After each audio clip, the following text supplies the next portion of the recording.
coming to get you, Barbara. They're coming for you, Barbara.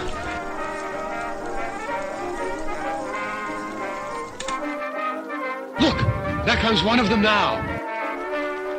Welcome to the latest episode of the Movie Breakdown. Happy New Year. Merry Christmas. How about we throw in a happy Thanksgiving in there? Because it's been several months since we've last had an episode of the Movie Breakdown.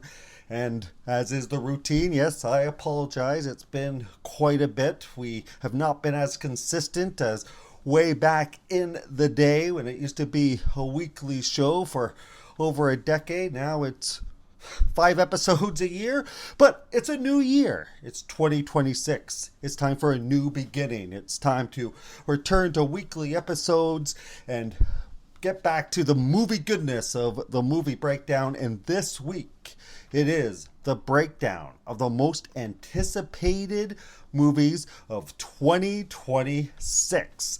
And as always, the Movie Breakdown is brought to you by our fine hosts over at Spreaker Prime, and you can listen to us on the Spreaker app. And of course, the podcast has always been embedded on the site, Beyond the Balcony, my pop culture site and collection of essays and looks at neurodivergence and parenting and movie reviews and all that fun stuff. And since I've last been with you, I have also now launched a Substack called Life on the Balcony, a weekly newsletter. And so we're building a little empire over here, and I appreciate you reading and listening to us. But as I said, this week it is the most anticipated movies of 2026. I'm excited for another great year of movies, and I have every plan of reviewing the new releases this year and maybe catching up on some of the movies I've missed over the last few years. As you all know, the last few years have been a bit of a struggle for me when it comes to mental health. And then when I had my neurodivergence diagnosis with autism and ADHD, there's been a lot of trying to sort through that and figure that out and how to manage that going forward to avoid future burnouts and other emotional struggles, and learning how to work best with my brain. And there's just been a lot of this year of trying to figure out the best way of getting sort of my career back on track, best way to look, like I said, after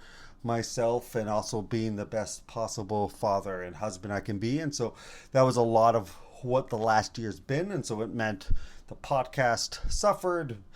I didn't really go out to the movies at all, despite it being basically a special interest and something I absolutely love. And so 2026 is a year where I plan to return to reviewing movies again and making the podcast and the idea of writing about movies and all that stuff a major part of my life again. And hopefully you're excited for that return. And so here we are looking at 2026, and I was actually surprised with how hard this list was. When I was kind of trying to put up a top 10 list, that my top 10 most anticipated movies, my initial sort of draft of just picking, what are the things I'm excited about, was close to 30. There was quite a few movies that I was like, that is something I'm really looking forward to seeing. And one of the things that I'm excited about 2026 is, there is the blockbusters. Yes, there is the sequels. Yes, there is adaptations of established things, be it comic book movies and those sort of movies that the studios have proven that they're getting behind the last decade plus, the big kind of blockbuster type pictures, the brand name stuff, the intellectual property type movies. There is definitely those, but I felt that there was quite a bit of planned theatrical releases that were, if not original ideas, they are based off something that maybe is not as established. Like it could be a thriller that is adapted from a novel, but it still feels fresh because it's not the latest Batman or something. Like it's something where it feels like it's not something that we've had 1,000 of those in the last few years. So I was really excited by the idea that it seems this year the studios are taking a little bit of chances on trying out a few original ideas. There's definitely leaning a lot towards horror and thriller, which I'm fine with because I'm a huge fan of horror movies and I love thrillers. But they're definitely, we'll say that we're not at the spot where, we're returning to the glory days of maybe the 90s or the 1980s when you would have everything, and there was all these different kind of mid-budget movies where you had dramas and comedies and romances, along with the horror and the animated and the action adventures. And I think there's a bit more of that they were seeing this year than previous years, but I would definitely say we're leaning towards the horror and thriller kind of being the big thing when it's an original idea. But I was happy to see that there is some comedies here and dramas. I mean, they're going to come closer to sort of near the end of the year, and they never sort of have the same type of year-long kind of promotion as some other movies. But there seems to be, some romances, and we've got some even adaptations of classic literature coming our way. And so I am interested to see sort of what the future would be. I mean, we've got like a Wuthering Heights movie coming in and some relationship pictures and stuff. And so I'm excited to see, what 2026 brings, because it seems like we may be slowly moving our way towards having sort of a very diverse Cineplex again, diverse cinemas again, some actual options rather than just the big blockbusters. There seems to be a little bit of diversity in the theatrical releases. And to me, that is very exciting, which then makes 2026 a very important year, because if we want studios to get the message that not everybody just wants to see comic book movies, and we're ready for new things, and like I said, that we want sort of that just large selection of different type of movies, we gotta support them. We gotta support those original ideas. And so this is the year where we need to sort of provide that answer by going out to the cinemas and not just supporting sort of those well-known established series. And if we get some of those surprise hits, then we'll get more of those. Like, think of the fact that you got the things like the John Wicks. Like, John Wick started as the original idea. People enjoyed it, word of mouth grew, and now they got 4 movies out of it. And maybe studios are learning that a bit of, let's try some different type of ideas, see what takes off, what grows, what spreads word of mouth, and we could create new interesting series. And so 2026 has that potential. That's exciting to me. And like I said, there was a lot of options this year. I had a pretty big list of 30 different movies I was excited to see, but I have narrowed it down to 10, so I can have my 10 most anticipated movies. And my sort of 10 through 8 have juggled several times before I hit record. They were all over the place, but finally, my number 10, I landed on a movie that I know very little about. But anybody who has read my reviews and been listening to this podcast for over a decade know I have a massive soft spot towards animated movies. I love animated movies, but I also love that sense of adventure and fantasy and imagination. And so I put my number 10 as a new not actually a sequel, so that also excited me. A new Disney animated movie that's coming at the end of the year called Hexed. And I know almost nothing about this except for sort of the plot synopsis, but it's one that is totally my jam. It's about a awkward teen and his type A mother that they learn that they sort of have magical powers that then take them into a new realm, a magical realm with different like creatures and sort of this fantastic world.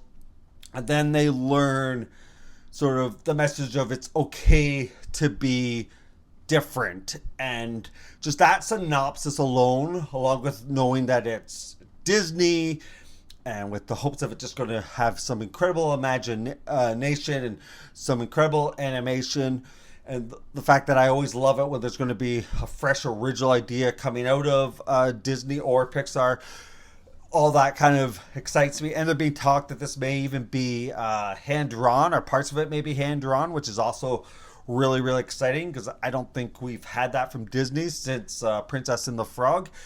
And so that's exciting as well. But the thing that really excites me is the fact that that story is just leans so heavy into sort of my interests and my soft spots. Growing up as a kid, I loved Wizard of Oz. I loved the Narnia. I loved Alice in Wonderland. So that whole idea of sort of someone in this world transported to a magical world, it's always been something that I've been a huge fan of. So I just love a new take on that. As well as, you know, as I've already mentioned on this podcast and you've heard about and read from me for the last few years, is I've always kind of felt awkward. I've always felt a little bit like an outsider, and learning about my neurodivergence has been huge for me this year. And I'm not saying that this movie is going to be a take on sort of being neurodivergent. I'm not saying that that's where this movie's going at all, but that idea of someone who is awkward but then goes into another world and begins to sort of accept who they are, that is always going to connect with me at a certain level. It's going to resonate with me. And so this has all the elements that sort of are my interests, are my soft spots, and there's potential, you know, I may have some teary eyes. And so despite knowing very little about this movie, I am very interested in Hexed.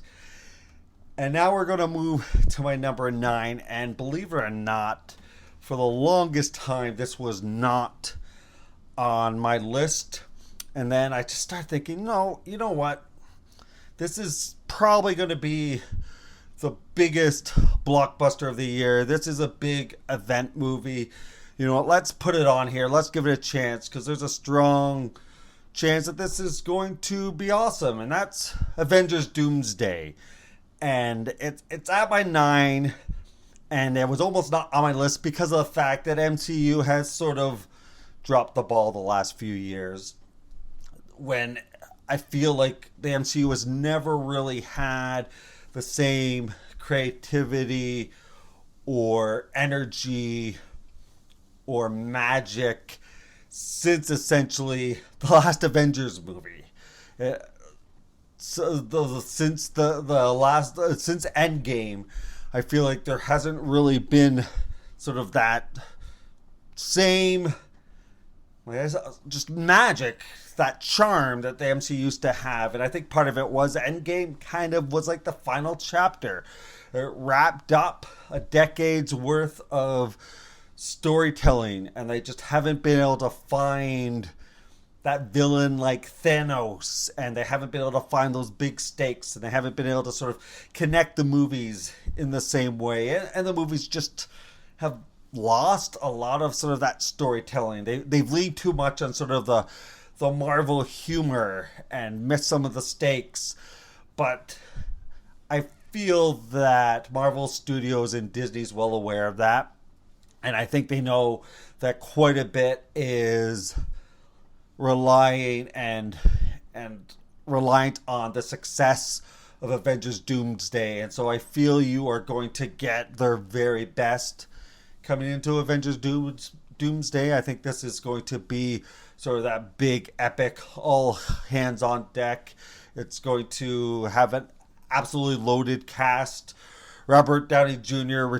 Is returning. I don't know how I feel about that, other than he is a super talented actor, and we'll see how they explain him as Doctor Doom and where that goes. We've got Pedro Pascal, we've got Chris Hemsworth, Chris Evans returns. It's going to be a definite powerhouse cast, and they're going to treat this like a massive epic picture. And so I'm interested to kind of see how they bring in Doctor Doom. There definitely hasn't been the same kind of building towards this movie as Endgame, but I do think that there is going to be an interesting story, and if there's anything that's going to feel sort of like that big event must-see movie, that is going to be Avengers Doomsday. So for those reasons, it is currently on my list.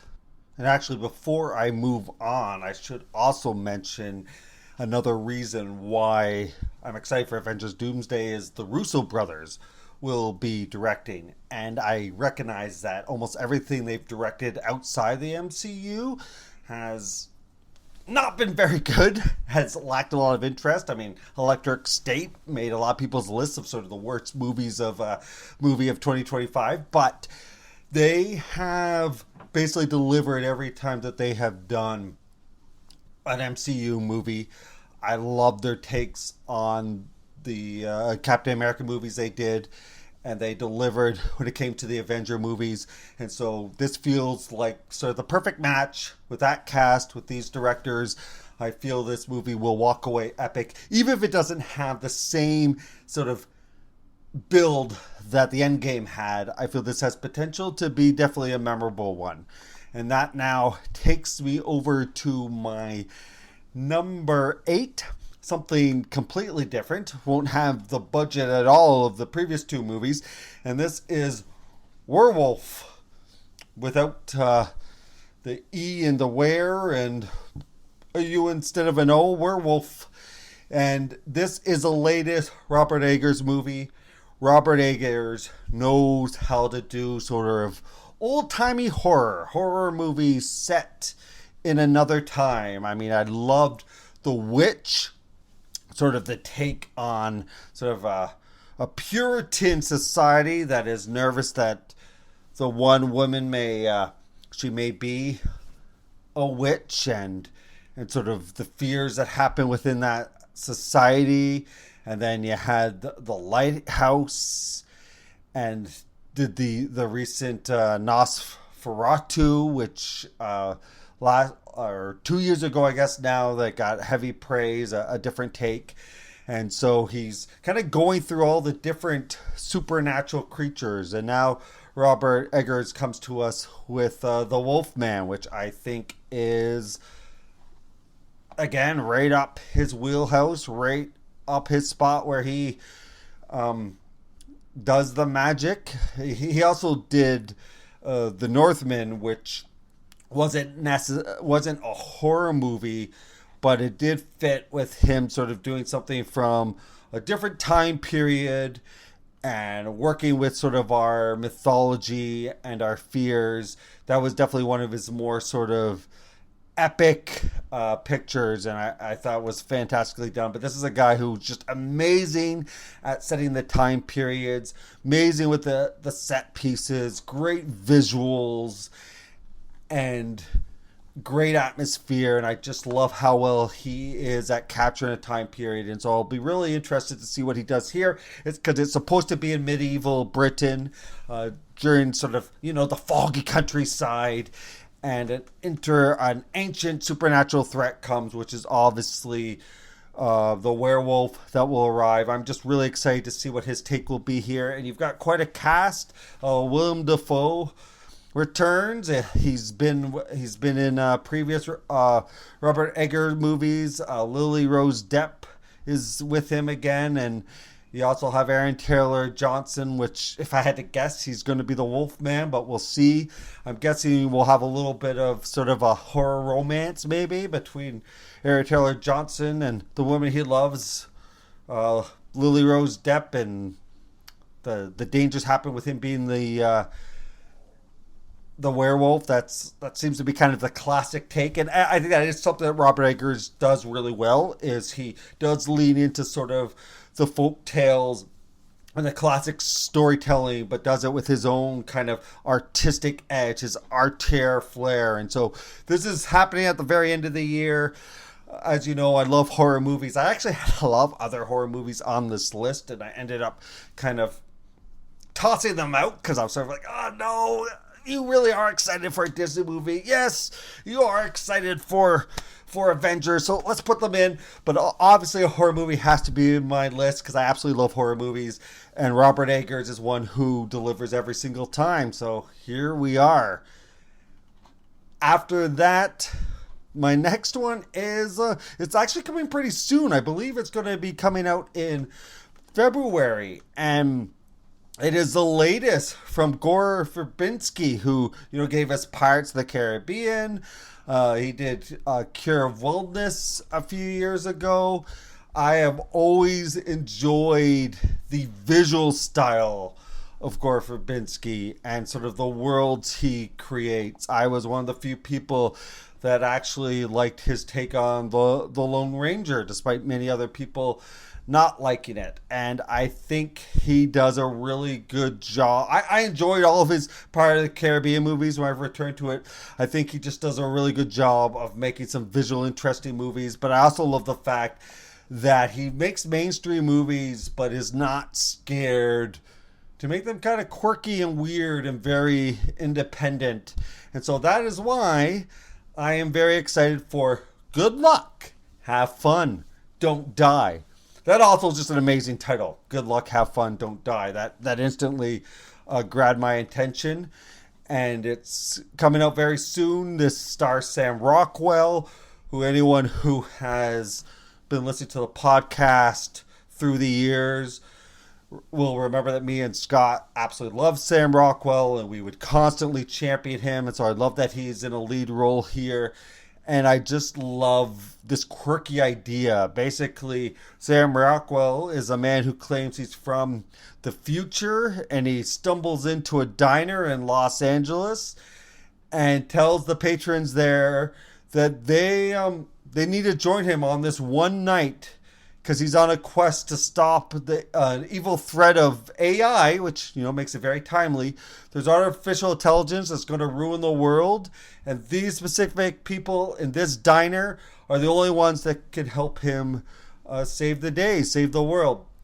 That is so quirky, so weird, right up my jam. Anyone who sort of knows me, the stuff that I tend to give kind of the 4 out of 4 stars to, the stuff that connects to me is movies that are not generic, that are a little bit weird and odd and are willing to take chances. That's the stuff that excites me.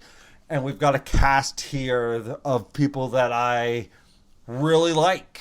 I love Sam Rockwell in the lead role. Zazie Beetz is someone who I have praised in the past. Juno Temple, Haley Lou Richardson. I really liked her in what was it? Edge of 17, and she was also in Split.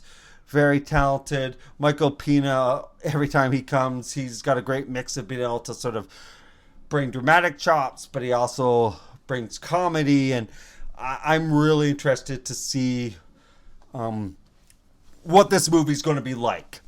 It's going to be sort of a mix, I think, of action and adventure, maybe even a little bit of horror, along with obviously science fiction, but also some comedy. And Gore Verbinski has proven that he definitely has a dark sense of humor. And this has already done a bit of the festival circuit, and it's got some heavy praise.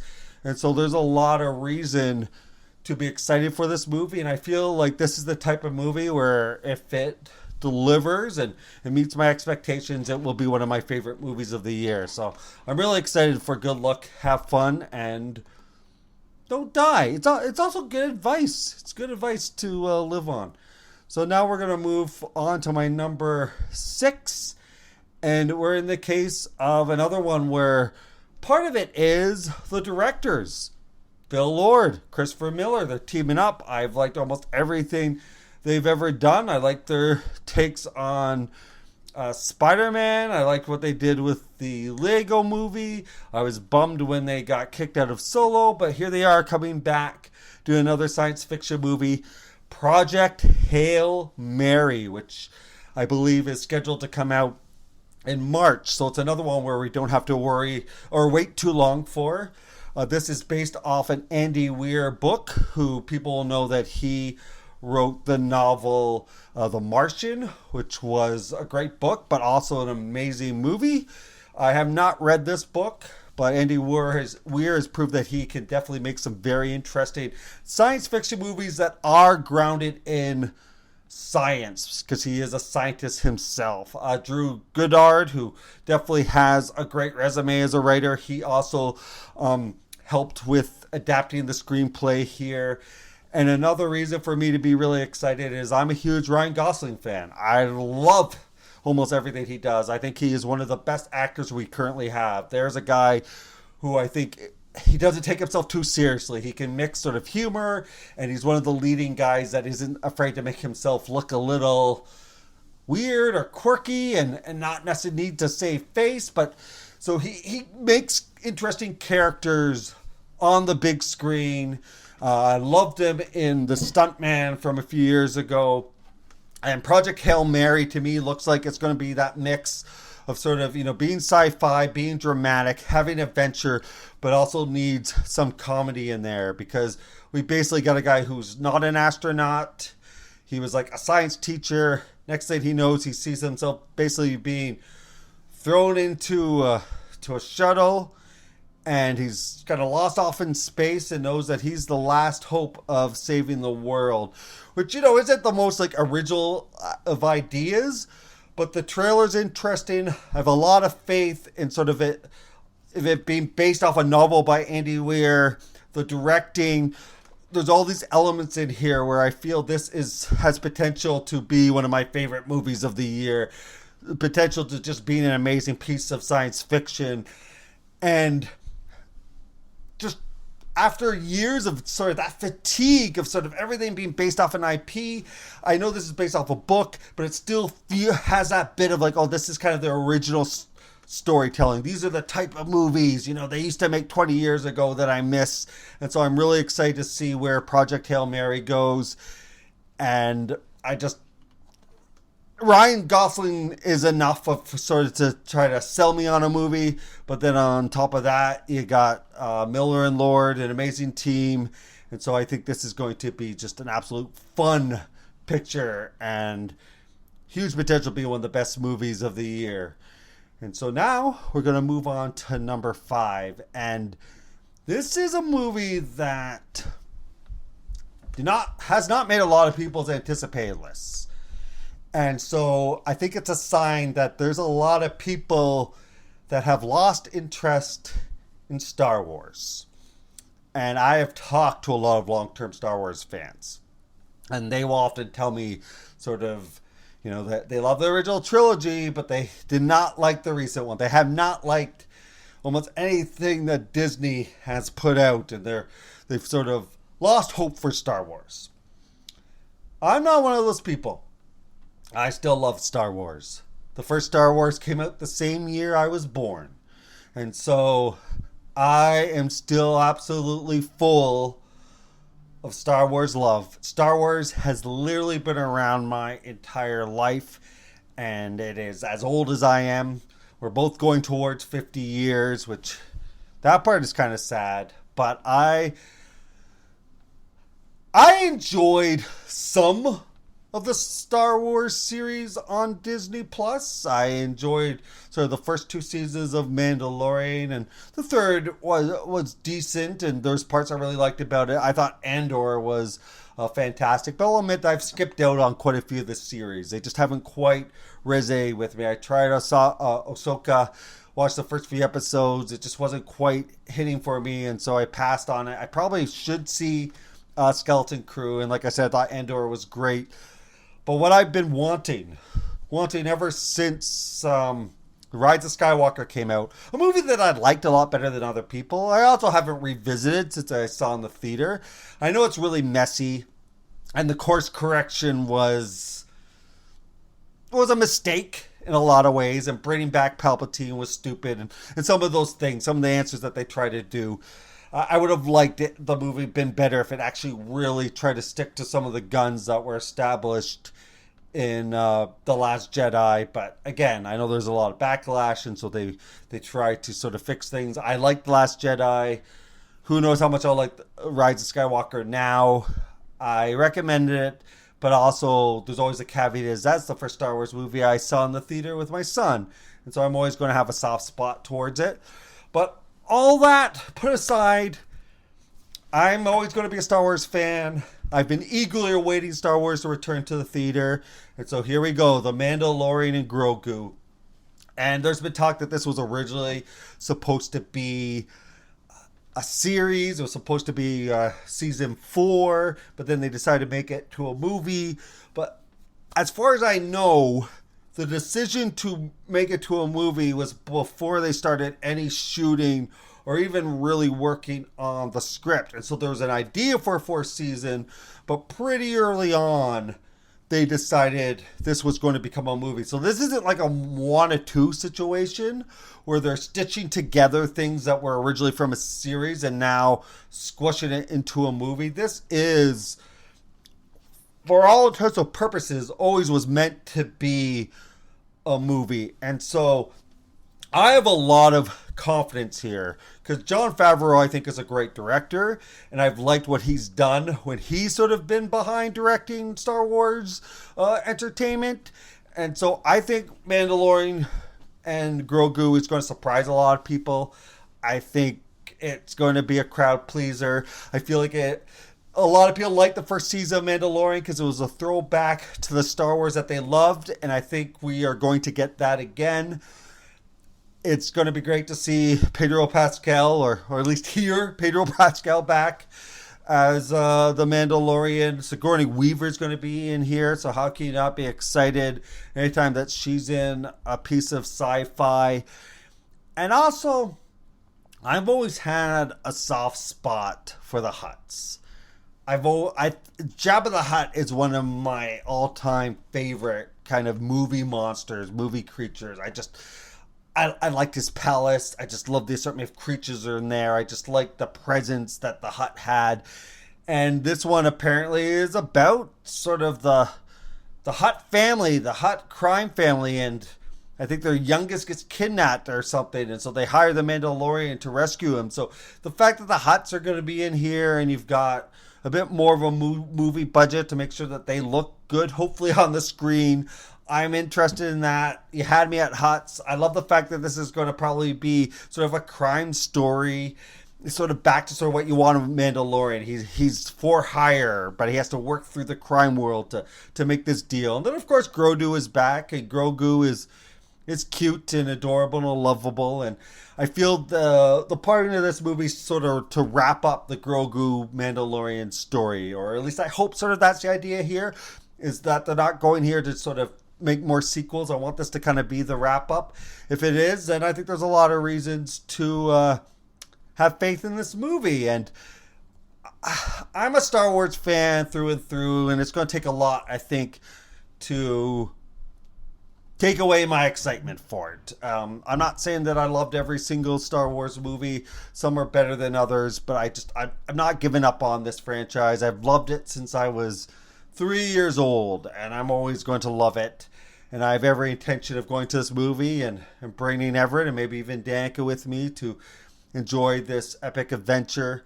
It's something I love sharing with my kids. I'm going through all the Star Wars movies with Danica now. I've already done it with Everett, so I have no reason to not be excited for this. I'm excited. I know a lot of people aren't, but it's on my list. I plan on seeing it, and I have every intention of loving Star Wars, The Mandalorian, and Grogu, because who doesn't love a good buddy sci-fi picture? My next one is another movie that I know very little about, my number 4, and that is Digger. But there's a few reasons why I'm excited for this. One, it stars Tom Cruise, who always puts his 100% into a movie. And he's recently been attached to more sort of Mission Impossible movies, but this is a picture that's sort of being pegged more as a comedy and drama, but there'll be action in this. And so I'm interested to see him sort of return to that, try something different.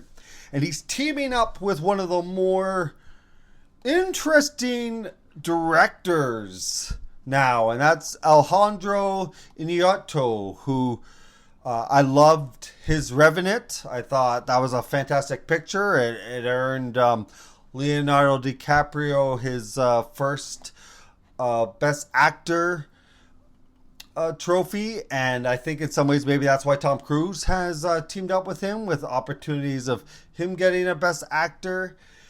And on top of The Revenant, obviously there was The Birdman, another great picture. I've enjoyed some of his stuff, but I'm interested in this one too because it's very different. It's very quirky. Essentially, it's a guy who is the most powerful man in the world, and he goes on a mission to essentially save the world from a disaster that it looks like he kind of unleashed. So he's fixing up his own problem. He's caused a problem that's going to destroy the world, and he now needs to kind of fix it up and prove that he cares about humanity.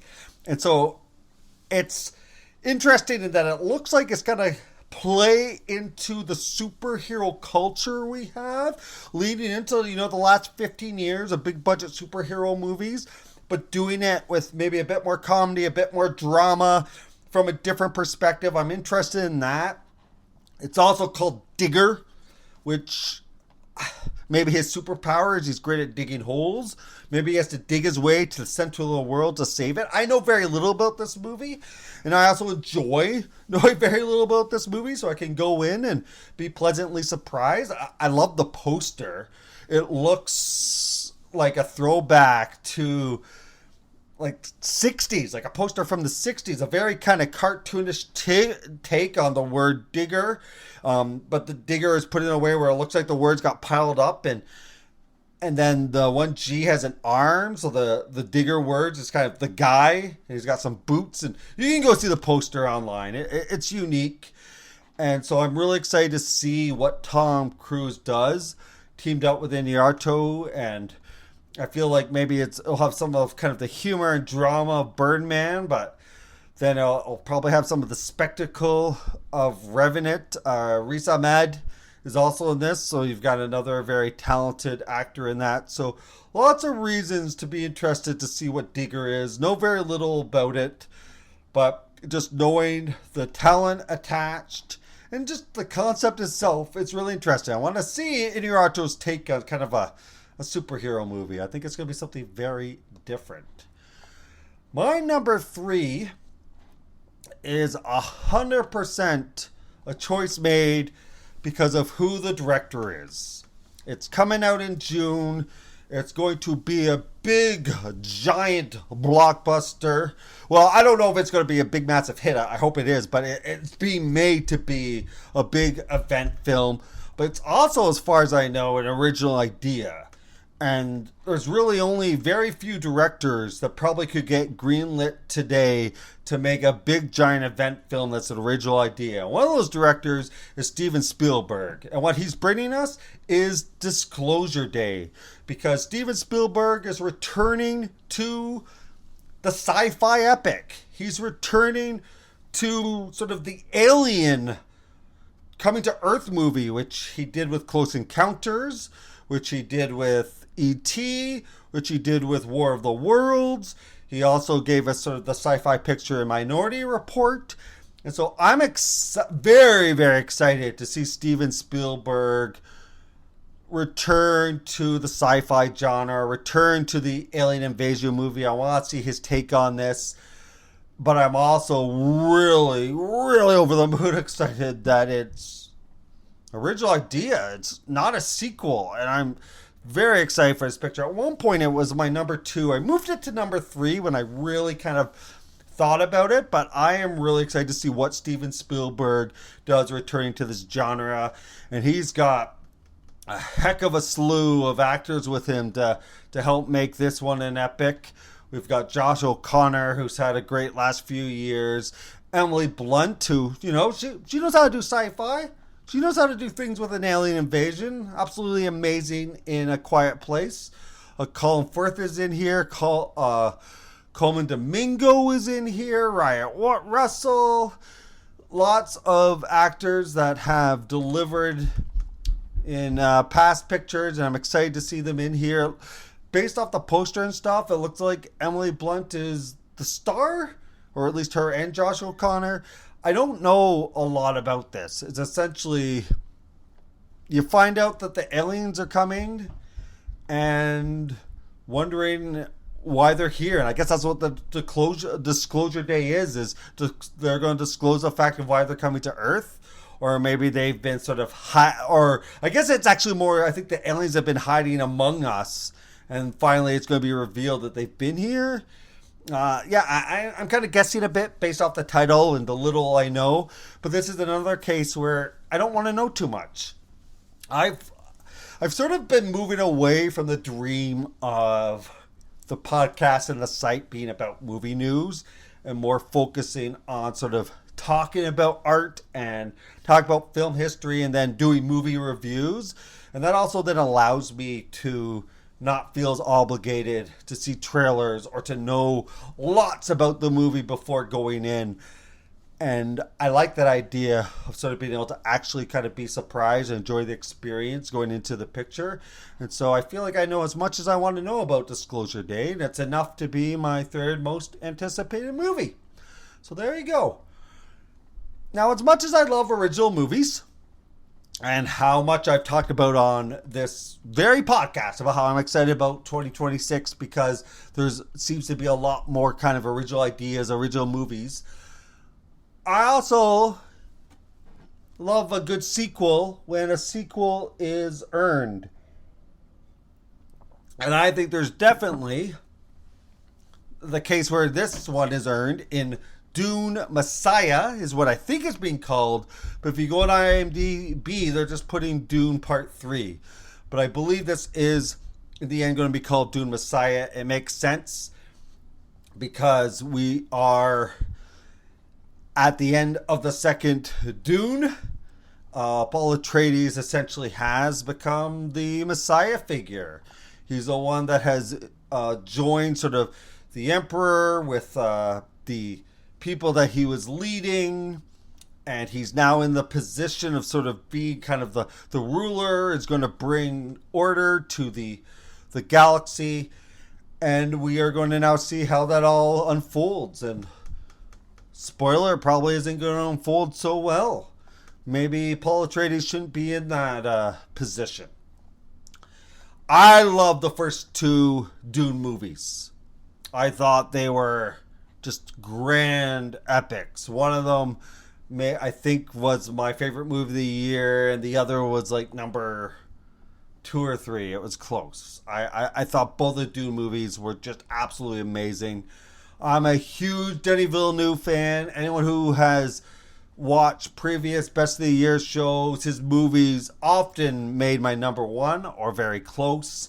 So I love to see him returning as the movie. I think they're kind of wrapping this up as a trilogy. There might be more, but I feel that the plan here is to make this kind of a trilogy. This is based off, I believe, the second book. The first two were the first book being divided. And I just thought the Dune movies were just so epic. Amazing special effects. It seemed like it was a mix of practical or at least incredible CGI. I love the scope of it. I love the characters. I love the pacing of it. They just felt like big, sumptuous pictures. Pictures where they are action, they are blockbuster, but with things to say. And I'm just really excited where this is going to go because I feel it's going to put sort of that whole idea of the chosen one on its head.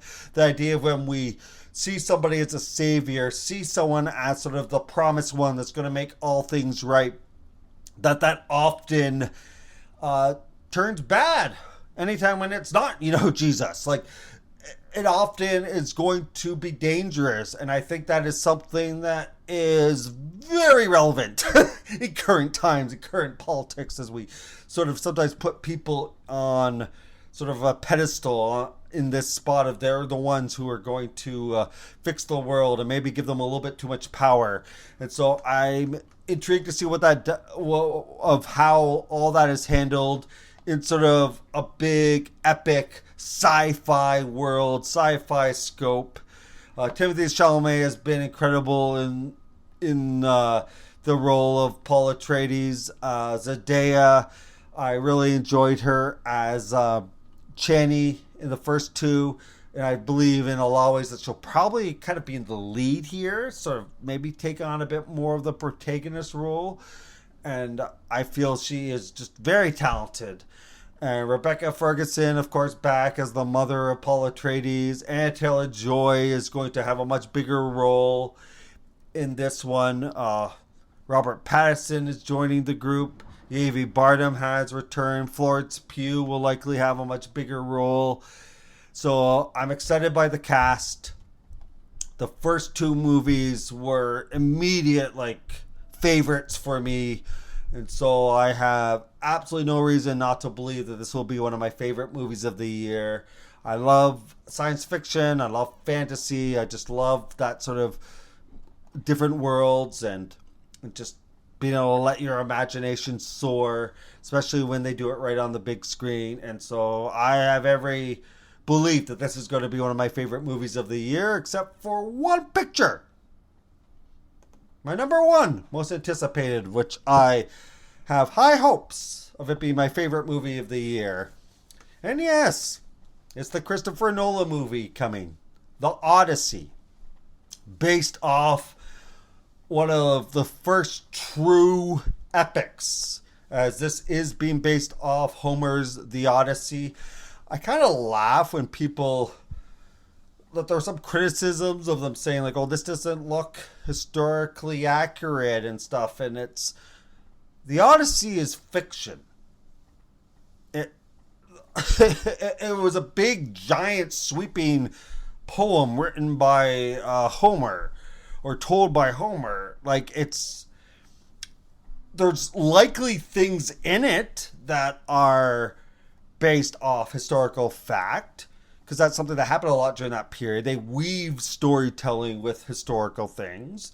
But the creatures that are in the trailer are also in Homer's tale. Cyclops comes from the Odyssey, and the sirens and all those different creatures that they are in that tale. And so I would want them to be in this one. We better have the island of the Cyclops. We better have the different creatures that take place in this of this tale, and what Odysseus must encounter. And so I love a good fantasy. I feel there hasn't been a lot of great sweeping fantasies on the big screen in a long time. And so thank you, Christopher Nolan, a director that always is going to, even if you don't love his pictures, they are always epic in feel and scope. He is about making big, grand, big screen experiences. I really enjoyed Tenet. I know a lot of other people didn't connect as much. You had Dunkirk, and I was a big fan of Interstellar, of course, Dark Knight, and he's just a director that delivers on that big scale, and I'm excited to see what he does in the fantasy realm. And I like the fact that he isn't necessarily trying to do a realistic slant on this, that he is going to allow some of the fantasy elements and the creatures to show up here. Matt Damon in the lead role. I'm really interested to see sort of his take on it, if they're going to go sort of with a world-weary version of this character. And Hathaway, I love seeing her there. Lupita Nyong'o, someone who I haven't seen as much in the last few years, but such a super talent. Charlize Theron, Mia Goth, John Barenthal, I believe, has quite a large role. Zendaya, Tom Holland, Robert Pattinson again. So some of the Dune people are going to make their way here. Apparently Elliot Page is in this. Haven't seen him in quite a while. Another very talented actor. So this is loaded with talent when it comes to performers. Christopher Nolan looks like he has done the screenplay. Obviously, there's a credit to Homer, but he had nothing to do with the screenplay. It's adapted from his story. So he's directing it off his own screenplay. So we'll see how that all works. This looks epic. And I love fantasy movies.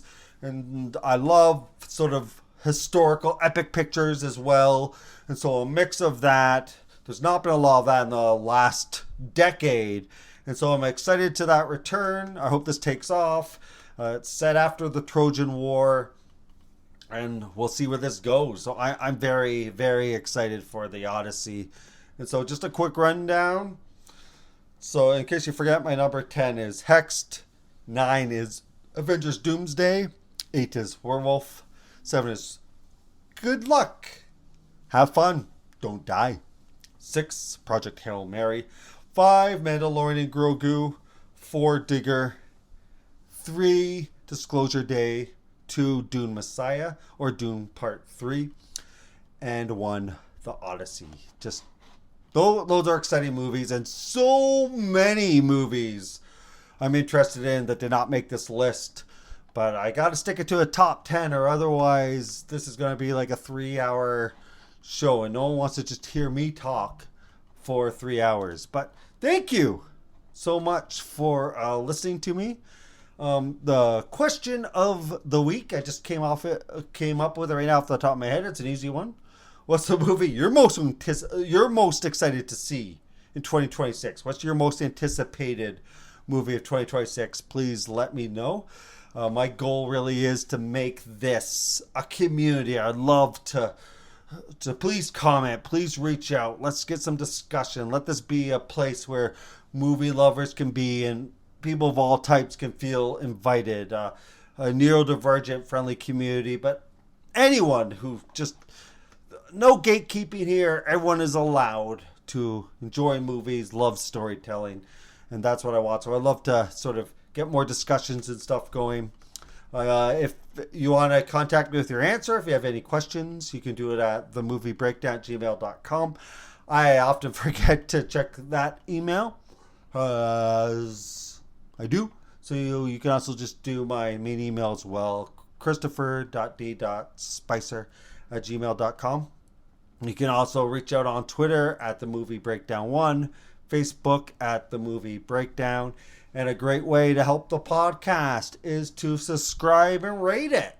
And you can subscribe to us on Spreaker, Spotify, Castbox, Apple Podcasts, Amazon Music, or wherever you listen to your podcast. And also, please consider to listen to us on the Spreaker app. That would be fantastic. It would help us out in that way a lot too. And you can hear my dog in the background. He also wants you to listen to us on the Spreaker app too. So why deny Frio?